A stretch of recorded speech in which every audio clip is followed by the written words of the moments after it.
Deedle-dum-dum, deedle-dum-dum, deedle-dum-dum, deedle-dum-dum. There was a turtle by the name of Bert, and Bert the turtle was very alert. When danger threatened him, he never got hurt. He knew just what to do. He'd duck and cover, duck and cover. He did what we all must learn to do. You and you and you and you. Duck and cover. Be sure and remember what Bert the Turtle just did, friends, because every one of us must remember to do the same thing. That's what this film is all about. Duck and cover. This is an official civil defense film produced in cooperation with the Federal Civil Defense Administration and in consultation with the Safety Commission of the National Education Association. Produced by Archer Productions, Incorporated. Hey, Bert, come on out and meet all these nice people, please. Oh, all right. We really can't blame you. You see, Bert is a very, very careful fellow. When there's danger, this is the way he keeps from being hurt. Sometimes it even saves his life. That's why these children are practicing to duck and cover just as you do in your school.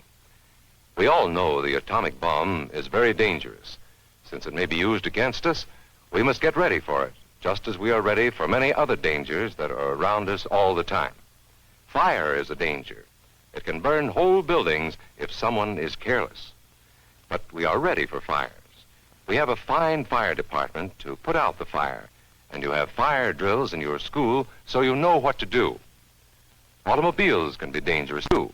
They sometimes cause bad accidents, but we are ready. We have safety rules that car drivers and people who are walking must obey. Now, we must be ready for a new danger, the atomic bomb. First, you have to know what happens when an atomic bomb explodes.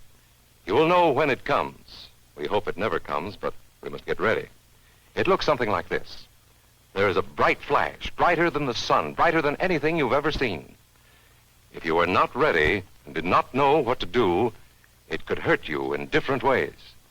It could knock you down hard or throw you against a tree or a wall. It is such a big explosion, it can smash in buildings and knock signboards over and break windows all over town. But if you duck and cover like Bert, you will be much safer. You know how bad sunburn can feel. The atomic bomb flash could burn you worse than a terrible sunburn, especially where you're not covered. Now, you and I don't have shells to crawl into like Bert the Turtle, so we have to cover up in our own way. First, you duck, and then you cover. And very tightly, you cover the back of your neck and your face. Duck and cover underneath a table or desk or anything else close by. In Betty's school, they are talking about the atomic bomb, too. Betty is asking her teacher, how can we tell when the atomic bomb may explode? And her teacher is explaining that there are two kinds of attack, with warning and without any warning. We think that most of the time we will be warned before the bomb explodes, so there will be time for us to get into our homes, schools, or some other safe place. Our civil defense workers and our men in uniform will do everything they can to warn us before enemy planes can bring a bomb near us. You may be in your schoolyard playing when the signal comes. That signal means to stop whatever you are doing and get to the nearest safe place fast. Always remember, the flash of an atomic bomb can come at any time, no matter where you may be. You might be out playing at home when the warning comes. Then be sure to get into the house fast, where your parents have fixed a safe place for you to go. If you are not close to home when you hear the warning, go to the nearest safe cover. Know where you are to go, or ask an older person to help you. You know the places marked with the S sign? They're safe places to go when you hear the alarm. If there is a warning, you will hear it before the bomb explodes. But sometimes, and this is very, very important, sometimes the bomb might explode without any warning. Then the first thing we would know about it would be the flash. And that means duck and cover fast, wherever you are. There's no time to look around or wait. Be like Bert. When there is a flash, duck and cover, and do it fast. Here are some older boys showing what to do if the flash comes when you are not in the classroom. This is what to do if you should be in a corridor. You duck and cover tight against the wall this way. Remember to keep your face and the back of your neck covered tightly. Try to fall away from windows or doors with glass in them. Then, if the glass breaks and flies through the air, it won't cut you. You might be eating your lunch when the flash comes. Duck and cover under the table. Then, if the explosion makes anything in the room fall down, it can't fall on you.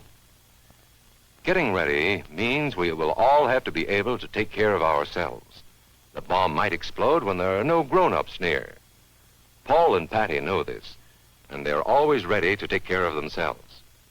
Here they are on their way to school on a beautiful spring day. But no matter where they go or what they do, they always try to remember what to do if the atom bomb explodes right then. It's a bomb. Duck and cover. Paul and Patty know what to do. Paul covered the back of his head so that he wouldn't be burned, and Patty covered herself with the coat she was carrying. They knew how to duck and cover. They acted right away when the flash came. If they had been at this doorway when the bomb flashed, Paul and Patty would have ducked and covered this way, like this girl. Heavy doorways are a good place to duck and cover. She will be safer, too. Here's Tony going to his Cub Scout meeting. Tony knows the bomb can explode any time of the year, day or night. He is ready for it. Duck and cover. Attaboy, Tony. That flash means act fast. Tony knows that it helps to get to any kind of cover. This wall was close by, so that's where he ducked and covered. Tony knew what to do. Notice how he keeps from moving or from getting up and running? He stays down until he is sure the danger is over. The man helping Tony is a civil defense worker. His job is to help protect us when there is danger of the atomic bomb. We must obey the civil defense worker. We must know how to duck and cover in the school bus or in any other bus or streetcar. Duck and cover. Don't wait. Duck away from the windows fast. The glass may break and fly through the air and cut you. Sundays, holidays, vacation time, we must be ready every day, all the time, to do the right thing if the atomic bomb explodes. Duck and cover. This family knows what to do, just as your own family should. They know that even a thin cloth helps protect them. Even a newspaper can save you from a bad burn. But the most important thing of all is to duck and cover yourself, especially where your clothes do not cover you. No matter where we live, in the city or the country, we must be ready all the time for the atomic bomb. Duck and cover. That's the first thing to do, duck and cover. The next important thing to do after that is to stay covered until the danger is over. Yes, we must all get ready now so we know how to save ourselves if the atomic bomb ever explodes near us. If you do not know just what to do, ask your teacher when this film is over. Discuss what you could do in different places if a bomb explodes. Older people will help us as they always do, but there might not be any grown-ups around when the bomb explodes. Then, you're on your own. Remember what to do, friends. Now tell me right out loud. What are you supposed to do when you see the flash?